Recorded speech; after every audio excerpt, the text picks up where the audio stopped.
All right, everybody. Welcome to Hound Talk. Sorry we got a little bit of a late start. We had some technical difficulties, but how are you doing today, Dad? Hey, we're doing good. Everything's great. And Oh, thank you whoops. all for tuning in to Hound Talk. There's nothing better that we like to do than talk about hounds. I'm sure there's going to be some questions that both I'm going to have and you're going to have, and maybe together we can come up with something that sounds like an answer. But it's middle of July already. Hard to believe. It's hot and humid, 90 degrees here in Maine. Humidity levels are screeching through the roof, and the dogs are down in the air conditioning for the day. I know that might sound like I'm spoiling them, but the dog warden says that's where they go when the temperature gets to a certain point, and that would be Mr. Natole, and that's where the dogs go. So, welcome aboard. Anybody's got anything they want to discuss, we'd be glad to do it.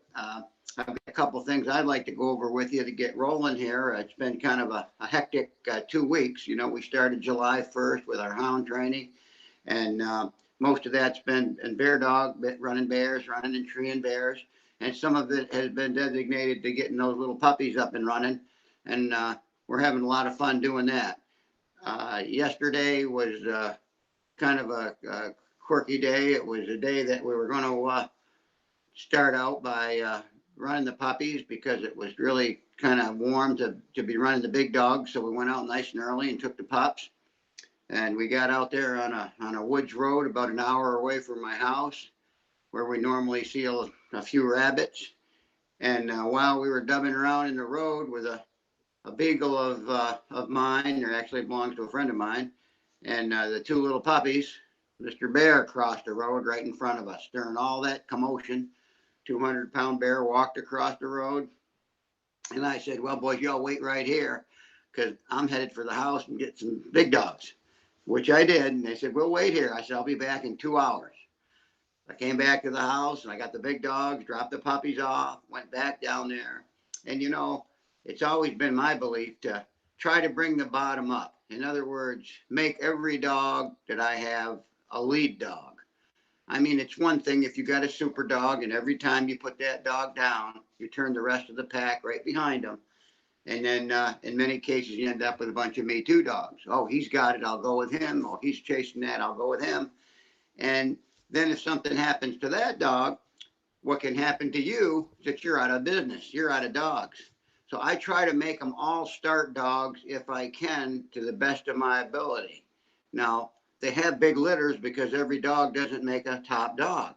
But what I'm saying is, if you've got 3 or 4 or 5 dogs, why not try to make them all right there to be as good as they can be by giving them the opportunity? Well, this presented itself as an opportunity for the dogs that I don't normally start with because the track I knew was exactly about 2.5 to 3 hours old. I knew it was a bear. I knew exactly where it was.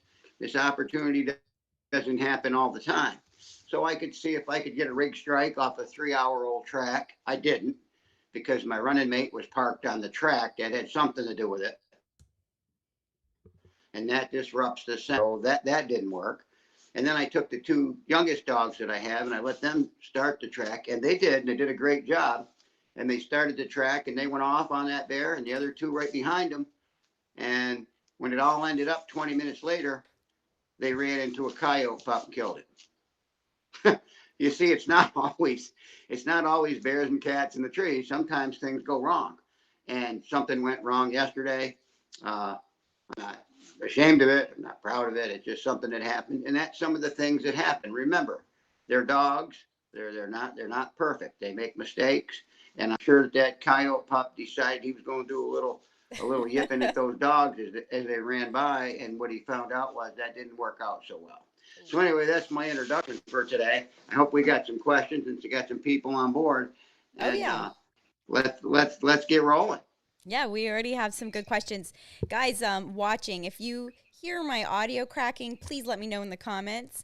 But let's start off with, let's see, this was a question left by Wat Pan. Do you have any tips for introducing a new puppy to the pack? Yeah.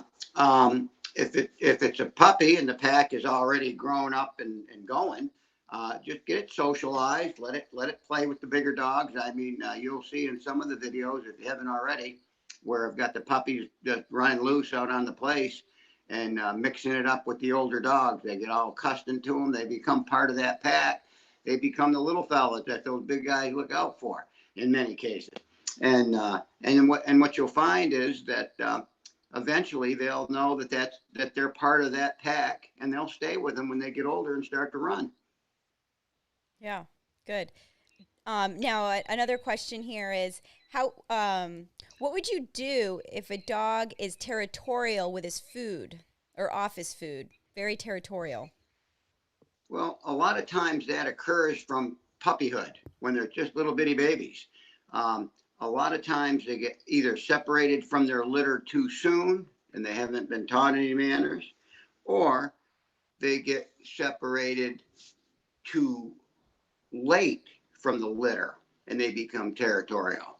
In other words, what I like to do is when I get a pup at 8 weeks old, or if I have a puppy that's 8 weeks old, I like to hand feed it. I like to be around that food bowl all the time. If I've got another hound handy, I like that dog, or especially a real mild-mannered one. I like that one around that feed bowl. If they start getting growly, now's the time to correct them. Because what happens in many cases, like any habit, the more it gets expressed, the worse it gets. And then it gets to a point sometimes where it isn't even correctable. So yeah, I kind of keep them straightened out at a young age.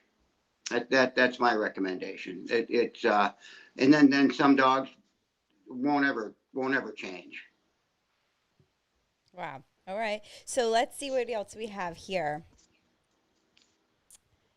in my opinion. Yeah, thank you guys for joining us. Do you road your dogs? Which we have a video on that, but do you road your dogs? Yes, I do, but I just want to make another comment on that last question. Sure. A lot of times, what you really need to be careful of is not so much about his individual feed bowl that he's protective of, but later on it becomes the game. It becomes either it's the rabbit or it's the bobcat or it's the bear, and now it starts to claim that and get possessive of that, and that's where the problem can start. And also of the tree. They can get very possessive around the tree. And if that happens, now you've got some problems because in many cases you're not there at the tree.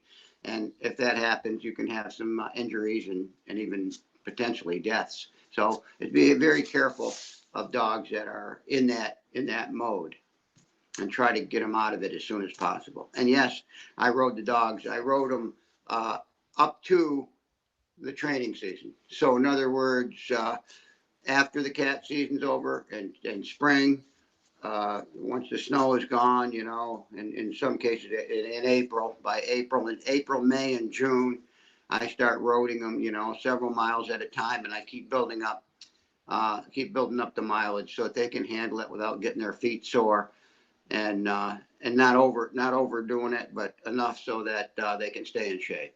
So yes, the question is, I do road them, and I do not road them hunting.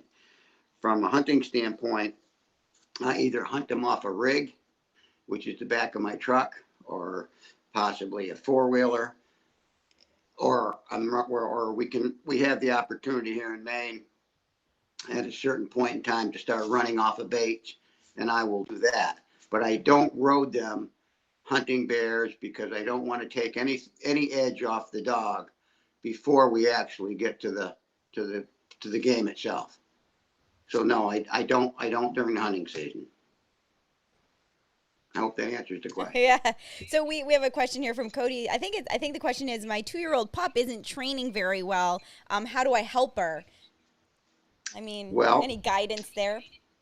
Well, and I don't know specifically what the pup isn't doing or doing.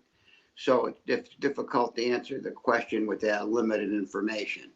I'm assuming she's not hunting or she's not coming, or I mean, there's a lot of different things that she might not be doing that you expect her to do, and I don't know what those would be. So I don't really have a definitive answer for that question.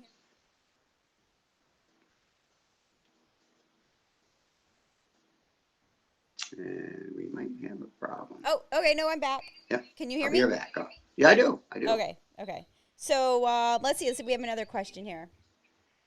I have a 3-year-old hound who doesn't tree very well. How do I help her? Well, if you have other dogs, I would definitely not give her any game. I'd tie her back. I'd let her watch the proceedings, keep her tied back away from the tree. Um, Let her want that more than she wants to not tree, and she may come to it. And every dog's tree at a different level. Some don't bark very much at the tree. Some don't stay at the tree very long. They all have their own stuff. Some sit down at the tree and look up at their game and tree. They all have their own style of, genetically speaking, of treeing. Some never make tree dogs.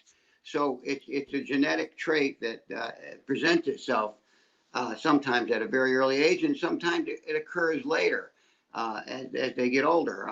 I mean, I've had dogs that up to 2 years old never did anything. I even threatened one dog. I said, "Listen, this is the last night of the coon season. If you don't do something and do it pretty soon, you're going to have yourself a new home."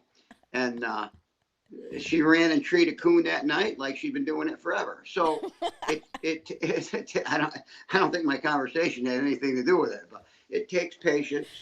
And if you started out with the right blood in the first place, you'll have a better opportunity to have a tree dog. But it's really something you just have to work with. And then once you feel like you've made an ultimate investment, time to move on. You may not want another dog, but you want a better dog. So what not treeing very well means to you, and it means different things to different people. I don't need to have a dog sit there under the tree and bark 100 barks a minute. I mean, it's nice, but I don't need that. I need them to stay at the tree and let me know that they're treed. And that's what's important to me. Mm-hmm. So not treeing very well, does that mean that she doesn't tree at all? She doesn't locate the tree? There's a lot of meanings in hidden meanings in the question, and I'm not being facetious. I just don't know exactly what you mean by not treeing very well. Maybe she's at the tree and just not barking a lot. That's fine. That's Mm-hmm. probably not going to change. Right. Right. Now, I have another interesting question here from one of your viewers that says, "Have any of your dogs ever had a false pregnancy? Any of your hounds?" Not that I know of, because I've never had any pups. No, I'm just kidding. No, no, Mm-hmm. no. Sometimes a dog will show that they'll bag up, and they'll look like they might be pregnant, and they're not. And of course, a short trip to the vets will tell you exactly whether she's pregnant or not. Yeah, yeah, and then Bill C. He piggybacked on what you said, and he said to make a better hound, you just need to hunt them more, and if it's in them, it'll come out. It'll come out when you hunt them. Exactly. Again, I've always said the same thing. Start with as good a breeding as you can get.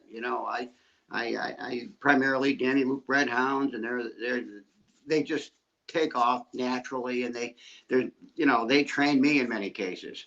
But you have to keep them in the woods. They don't learn anything on the chain. The more you hunt them, the better they're going to be, and they're going to be as good as they can be. And their only restriction, if you're keeping them in the woods all the time, only thing that's going to restrict them is genetics. They can't be any better. I can't dunk a basketball. I'll admit it. I'm 5'6". I can't dunk a basketball. I've tried, can't do it. Okay, but if I was 6'10", I probably could. And Right. that's genetics. So that's the same thing with dogs. If they don't have it in them to start with, it can never come out no matter what you do. Mm-hmm. Yes, you can make a mediocre dog a good dog. You can make a good dog a great dog. But there's always going to be the poor dog because he never had the bloodlines to start with. And there's always going to be exceptions to that too. That doesn't Mm-hmm. mean you can't go down to the pound and grab the first houndy looking thing you have and not have a world beater, because you can. And many people over the years have. Right. But what I'm saying is it's about percentages. You want the best percentages going for you. You want the odds to work in your favor. So you want the best bred hound for what you want to do, whether it's a beagle or a coyote dog or a bear dog or whatever it is, so that they have the best possible chance of success if you keep them in the woods. Right, right. Now here's another interesting question. Do you think bigger hounds go for bigger game? Is there any correlation? No, no, not at all. No, you could have a little small 30-pound plot hound or any other kind of dog, and it can just tear up a bear anywhere you go in the country. So no, bigger is not better. And I think we had a similar question in our last hound talk about the question was reversed about whether how I felt about a small dog. I like small dogs. I like 40-pound hounds. That 45 pounds is the ultimate size hound for me. I love 45. Okay, when they start getting to be 50, for me, they're a little big. Some guys like bigger dogs. That's why they make Right, them in different sizes, because everybody has a different taste. right, My reasons are the same as they were the last time we got together. Smaller hound gets around better in our thick cover that we have here. So when we're cat hunting and there's thick cover and the snow is covering the trees and you can't see your hand in front of your face, it's only my belief that a smaller hound can get around through that stuff a little better. right, And that, right. and so, but no, you can run elephants with 35-pound hounds. It's not a big deal. Yeah, yeah. No, I have a question from Richard Barnett. This is a good question. I think you're gonna like it. How many dogs have you been through since the beginning? And then it says, out of all the dogs you've come in contact with, what's that one dog that sits above the rest? Breed, sex, and any other details about that one dog that just stands out from all the others. Hmm. We're talking about hundreds to start with. Okay, and a lot of pretty fair dogs. Through Right. through the years, and even now today, and uh, going back 30 years or more, 40 years, 50 years, if you want to. Now giving my age away, which is ancient. I really, that's a difficult question. I really would have a hard time to answer the question because there's just so many of them. Uh, I mean, I lost three top dogs last year alone. That any one of the three could be in that class. Uh, just And what breeds were those dogs? they were plot hounds. They were plot. So if we're talking about plot, if we're talking about breed and sex, then that would be plot hound females. Mm-hmm. And what was the other part of that question?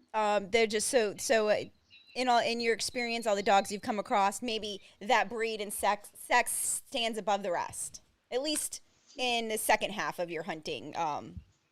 Yeah, plot hound females. Okay. That's my dog of choice. And all three that died last year were plot hound females.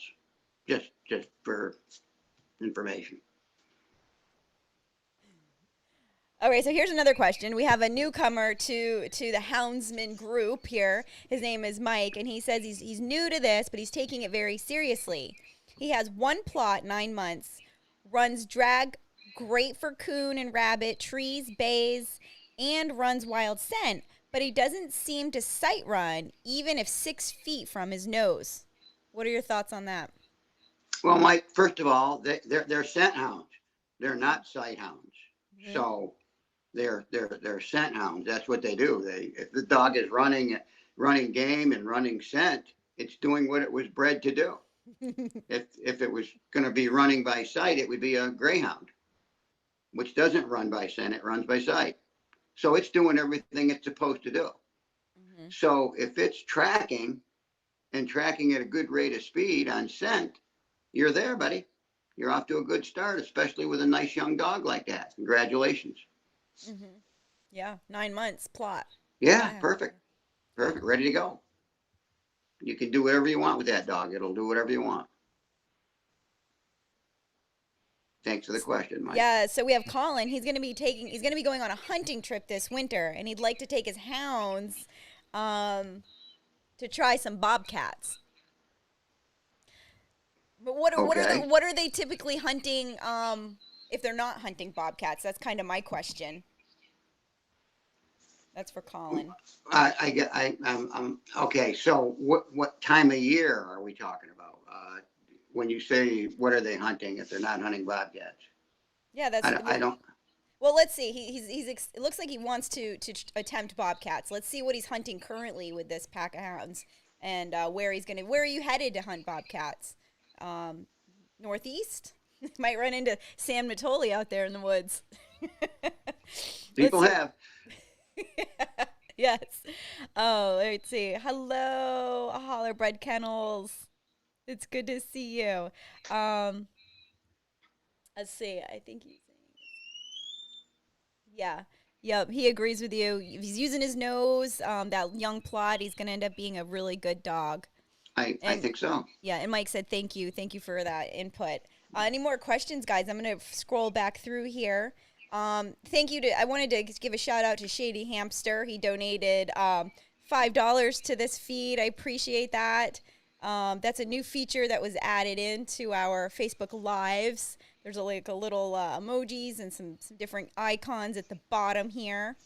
Um, let's see what else. And Sam, Yes, can I just say something? of course. If anybody wants to donate anything to the feed, just go down to your local humane society. Not so much humane. Go on, donate a bag of dog food to somebody that needs it. For sure. I rather just not necessarily humane society, but someplace that needs some dog food and a friend of yours, a neighbor of yours, somebody that can use a little help, and make a donation. In fact, I'll make one myself right now. I don't know how to do it, but you'll show me, I'm sure. I'll donate $25 to. I know who I'm going to donate it to here locally, who can use a nice bag of dog food. Yeah. Yes. That's awesome. That's what I like to see happen. All right. Well, any more questions, guys? This was fun. We got a lot of good information out there. I like to see that there's some new houndsmen to the group and just to the sport in general. That's what this is for. It's just for sharing stories, educating you guys, answering questions. I do have some videos that I'm going to be posting soon. I got a little backed up. This training season's been busy for you, Dad. Yeah. Last week was the first week of the season. We treed 4 different bears, and we bayed one up on the ground. And then one we never did catch, a little runner that didn't look any bigger than the dogs, but he sure kept them busy for about 5 hours when we finally made the catch on the hounds. And it was funny because at one point he got in front of my running mate's truck, right up on the hood, right on the front of the hood. He came across the road right on. He was my buddy sitting in the truck, and the bear came out and stood up and looked in the windshield, and he had to lean over the windshield and looked at the bear. And the second or third time we saw him, I was filming towards my friend, and he was looking towards me, and the bear came behind me, right across the tailgate, right next to the tailgate of the truck, right behind me. I never saw him. The dogs boiled out in the road, and that's how I knew. And my friend saw the bear go across on my tailgate. So he was pretty elusive, and we never did catch up with him. And finally, after 5 hours, we picked him up. Whoa. So Well, it was a fun week. Yeah, yeah. Now I need to cover your vehicles and hats and cameras so we don't miss good footage like that. Yeah, So well, I'm glad you mentioned that, because yesterday in the mail came my GoPro remote. good, Now, good. the reason that's important is because if you're wearing the GoPro on your head, you never know if it's on or not without shining it in somebody's face and saying, "Hey, is the little light blinking?" So, and then you got their face in the video. But no, the remote's going to be a big help, and I'm going to wear it on my wrist, and I'm going to start doing that this coming week. We have a little break in the weather here. We'll be back out after bears. But the biggest thing I want to say is, if you have more than one dog, don't just count on that one dog. If you don't count on that lead dog all the time. Mm-hmm. Try to give that other dog a chance. Try to not make that dog a Me Too dog. Try to have a pack of leaders instead of a pack of followers with one leader. That's what I try to do. I just try to make them all start dogs, and that way, if something happens, if there's a disaster, or and it makes them all better dogs. Now any one of the group can take the lead. Anyone in the group can do the job. A friend of mine's young dog, Danny Luke's young dog, Pinwheel, this past week, treat her first bear by herself. I mean, at a year and a half Oh, old. Yeah, I mean, just got separated from the rest and went off treat her own. How nice is that? At a year and a half, that's the kind of stuff you're looking for, and that makes a dog that much more confident. A dog right. doesn't have dog just like people. They get confident with what they can accomplish by themselves. I got a short story that I'd like to share, and it dates back about 50 years, but it's pretty interesting. Uh, a friend of mine bought two dogs. He bought two dogs, two English blue ticks by the name of Sarah and Duke. And Sarah and Duke were brother and sister. So what would happen is this gentleman that owned them always ran Sarah first and then would let Duke go. Always let Sarah first, then Duke. Well, a buddy of mine bought the pair of them, and he found out real quick that Duke wasn't worth an empty shotgun shell. So he sold them to me, and I bought Duke. And I went out with that dog every night for 30 nights. In fact, nobody would go with me because we would road the dogs back in that day. And people got tired of going with me because this dog would never leave the road.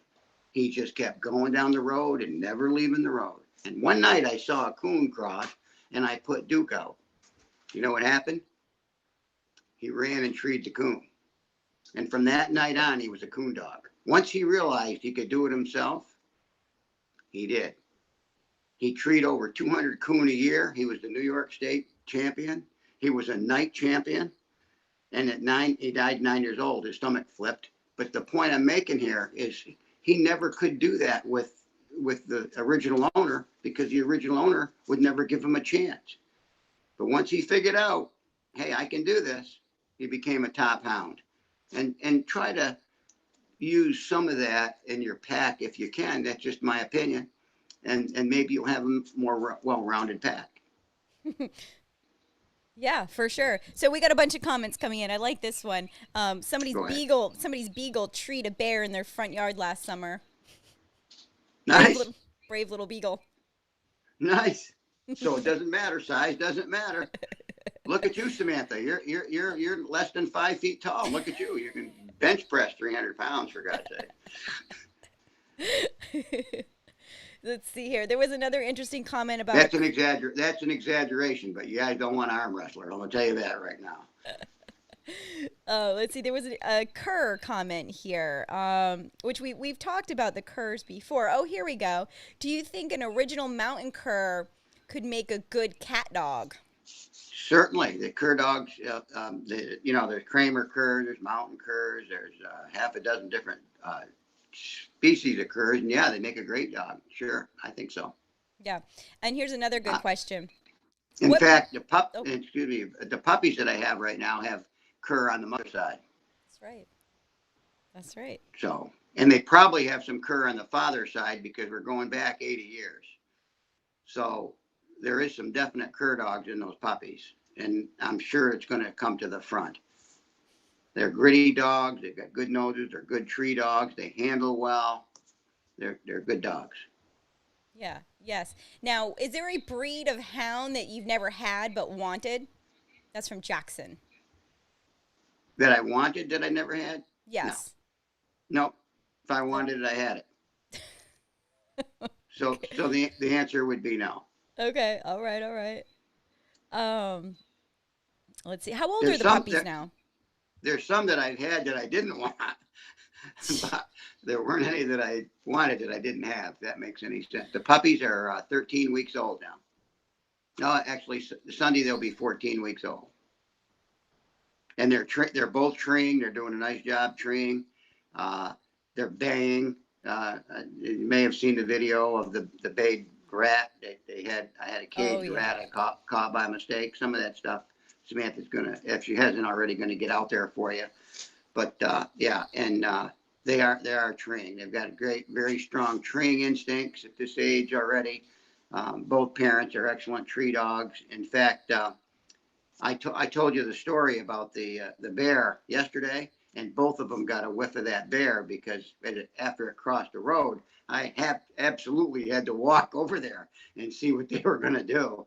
And one of them's hackles got all up, hair standing right up straight on her back. And the male, he was off sniffing the grass and chewing on a branch. So they both got a nose full of bear yesterday. Kind of cute at 13, 14 weeks old.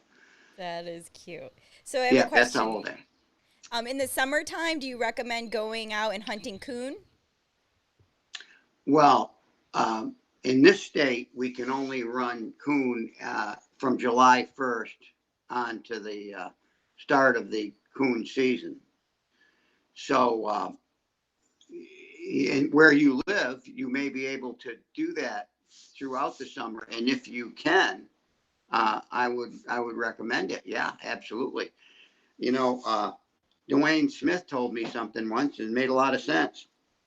Uh, Dwayne said, Sam, he says, you know why we don't have a lot of good cat dogs right now? And I said, no, Dwayne, what's your opinion on it? He says, well, he says, nobody coon hunts anymore because coon aren't worth anything to speak of financially. So people don't go out and put their dogs on coon the way they used to.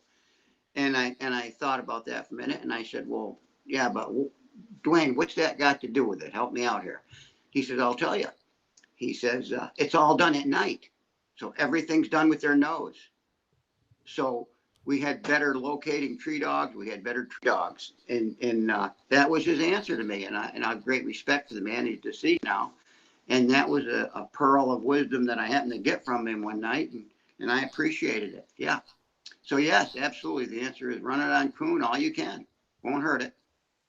So here's another question from Colin. He said, how would you go about training a 2.5-year-old blue tick for bobcats when you live in Wisconsin and there really aren't that many bobcats, but I'm wanting to take them to Kansas to try out some hunting?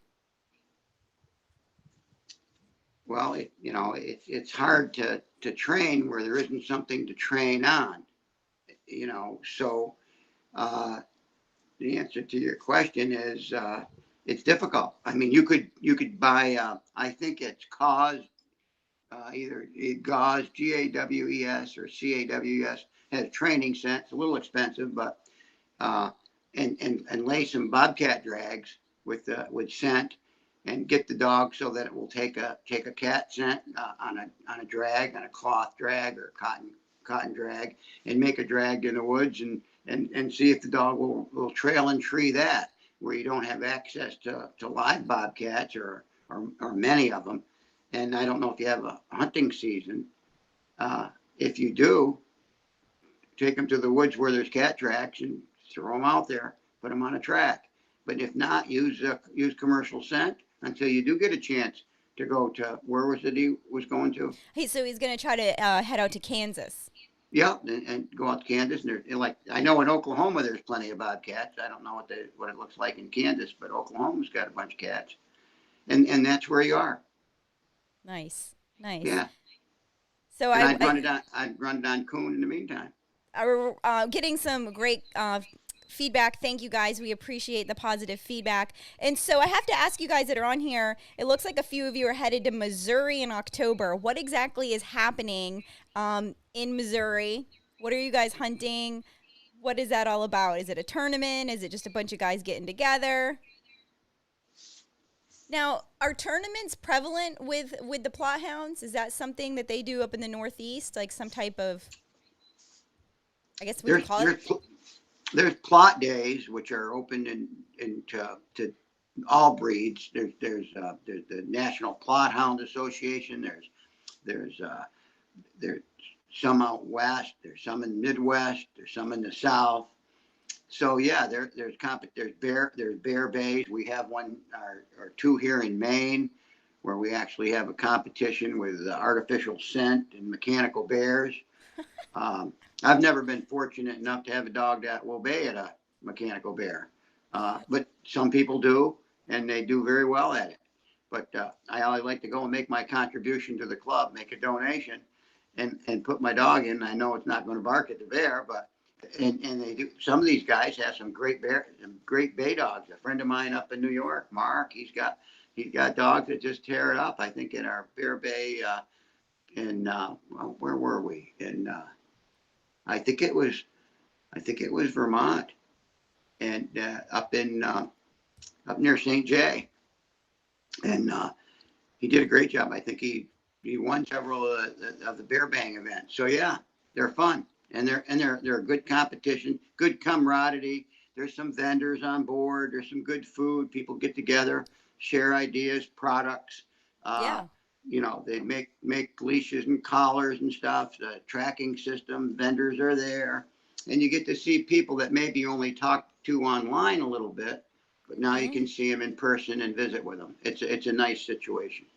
It sounds like great networking within the sport. It's a lot of fun. Yeah, So, I try to go. yeah, no, it sounds like these guys are getting together to go coon hunting, raccoon hunting. Okay, that sounds Okay, fun. okay, yeah, that is fun. Yeah, I've done it for years. Unfortunately, now when it gets to be dark and the coon are moving, I'm moving too towards my Yeah. bed. Well, I know from you used to do the coon when I was a young girl, and we had this giant white freezer in our shed, and there would just be stacks of frozen coon that you would throw into this freezer until you brought them down to get tagged and skinned. And I used to go there too. I mean, I was just a little kid. Talk about memories that will always be in my mind. you know Oh man, and the smell of the where the coon would get skinned, whatever they call that place, I will never ever forget, ever. Those are memories that are just locked and loaded in my head forever. Yep, But that was a fur company. That was yeah. Moab Fur Company in Bangor, Eddington, Maine. Yeah, and Yep. we'd take a freezer load up every Sunday because we couldn't hunt on Sunday. We'd take a freezer load up of these frozen coon. And he would skin them and flesh them and stretch them and soak the bullet holes, and Yeah. then we would sell them to him at the end of the season. Yeah, and there was like I remember I could be wrong. There was like a big turnstile, and they were like hung on it like fur coats almost, and they would be tagged, and there was just this big. I guess people would go and collect their pelts. I don't know, but these are just Look, like look, I mean I had to have been little, like maybe 5 or 6. it was like a laundry, wasn't it, Sam? Yeah, it looked. That's exactly what it looked like. Where Right. all the shirts would go by. Yeah. Only they were hides. Yeah, Oh and, yeah. and back in the day, the hides were worth a lot of money, and because they were, a lot of guys did hide hunted, and I was one of them. I used to hunt hides during the season, right up till the from sunset to sunrise every day, shine or rain. We went coon hunting. Yeah, and that Duke dog that I talked about earlier, he was a big part of it, and so were many others. But it was a fun time. Now, not so much. People don't coon hunt in this part of the country very much anymore. Right, right. Yeah. So, Holler Bread Kennels said they got together last year in Ohio and they had a blast and they started getting together every year. It's just a bunch of different hunting channels on here that have become good friends and more like family, which is awesome. That's kind of the culture we were trying to cultivate with your YouTube channel, which is just creating like that community, and that's why we like doing these lives so that we can connect with everybody. Because you know the houndsman, that is a small niche community, just like what I do for my hobby, which is natural bodybuilding. Same idea, small niche of people with similar interests. So I love that. Let's see, we have a few more comments here. And that's very good. Thanks for that comment, because it is a small community, and we do have to stick together. And we have people trying to edge away at our sport every day. And left up to them, there wouldn't be any more houndsmen or hounds or anything else in the woods. So we do have to stick together. And unfortunately, there's a lot of people in our sport, many people in our sport, that because of for various reasons don't share that, and they should. They really need to, because the day will come when our children and grandchildren and great grandchildren may not be able to do and enjoy the sport that we love so much. For sure. All right, let's see what else I have here. Let's see. Thank you guys for all these comments. I'm doing my best to not miss anybody's questions or comments. It looks like If we you, have born 100 years too late. Thank you for joining. I would love to have you on the show as a guest. We got the out west, hunting out west on horseback meets, Maine hunting. That would be a lot of fun. absolutely. And he's on there, and I'd like to say hello, big shout out to him. I watch your videos. That's 100 born 100 years too late, and it's always exciting. I know you do your own videoing and your own editing, and my hat's off to you. You do a great job, and I enjoy everything you got to say out there. And I sure would like to have you on as a guest so that we can compare notes sometime. I know a lot of the guys that and sometimes I lose sight of the fact that you know maybe it's narrow-mindedness that everybody's not here in Maine. I mean, some people are out west, some people are out south, some people are in the Midwest. So everybody's got different situations that they deal with. And when Yeah. I try to address them, I try to do it in a generalized manner so that it applies to everybody. But you guys out there out west, I mean that's something I've always wanted. I've always wanted a hunting mule, but I never had one. I didn't have a dog. I never wanted a dog. I didn't have, Samantha, but I did have mules that I wanted and didn't get. But just to mention a few things, I'd like to have him on for sure. Yeah, yeah. I'll see if I Yeah, could set that up now that yeah. schedules And I are. think and I think everybody in our community here will enjoy what he has to say too.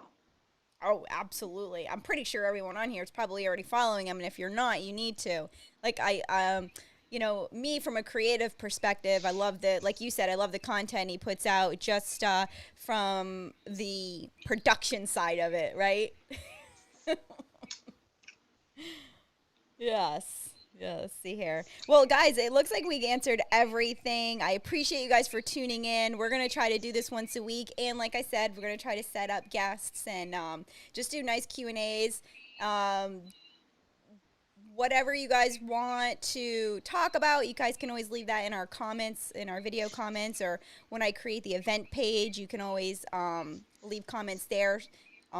I'll try to run in some more B-roll for the next one. I like to run some recorded video or some pictures. I just didn't have time to get that together today, but yeah. Anything else you guys want to add, or anything else you want to add, Dad? Nope, I think I want everybody to have a good training season, a safe one, and now everybody's out and about. We got the big disease behind us here. I've taken the masks off the dogs now, so they don't have masks on anymore. And listen, they've had enough vaccinations over the last few years here to kill anything. So no, just stay safe, have fun, enjoy your dogs. And be careful of the heat. Don't try to overexpose them to the heat. More dogs die of heat than freeze to death. That's for sure. Make sure the boxes are all ventilated. We've got a couple of videos out about summer boxes, and I hope everybody's making sure that the dogs staying cool in this heat and just have fun, enjoy yourself, and hopefully we get back with you, the good Lord willing, and Samantha, by the Yes. way. Yeah. Samantha and the good Lord both have to be willing for me to get back here, or else you'll be watching Fox News instead of this. Well, so thank you all so much for tuning in. Yes. We appreciate it, and hopefully, we've shared a little information that may help you. Yeah. Yeah. Definitely. I And know. yeah. All right. Well, we'll see you guys Anything next week. we will. All right. Have a good one. Bye bye. All right. Thank you all. Have a good night.